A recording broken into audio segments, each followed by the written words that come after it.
School லீவுன்னு கொஞ்ச நேரம் தூங்கலாம்னு நினைக்கும்போது தான் 5 மணிக்கெல்லாம் டப்பு டப்புன்னு அதையும் இதையும் உருட்டி எல்லாரையுமே எழுப்பி விட்டுருவான்.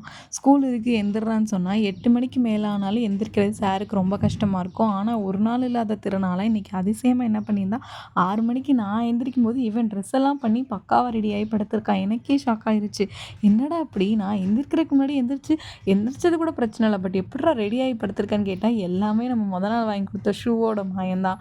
அப்புறமா பிரேக்ஃபாஸ்ட்டுக்கு வந்து பூரியும் அந்த லெஃப்ட் ஓவர் பட்டாணி குருமாவும் இருந்துச்சு. அதையும் எடுத்துட்டு போயிருந்தான். ஸ்நாக்ஸுக்கு கொஞ்சமா திராட்சை பழம் தான் எடுத்துட்டு போயிருந்தான்.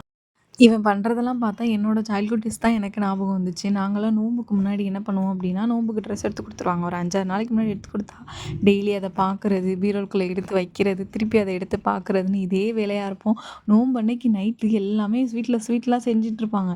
செஞ்சுட்டு இருக்கும்போது நம்மளும் ஹெல்ப் பண்ணி எப்படா அந்த காலைல 6 மணி ஆகும் டக்கு டக்குன்னு குளிச்சுட்டு, கிளம்பி தொழுக போய் எல்லார்டையும் ட்ரெஸ்ஸ காட்டலாங்கிற மாதிரி அவ்வளோ எக்ஸைட்மெண்ட்ல இருப்போம். அன்னைக்கு ஃபுல்லாவே அந்த புது ட்ரெஸ் மாயமா தான் இருக்கும்.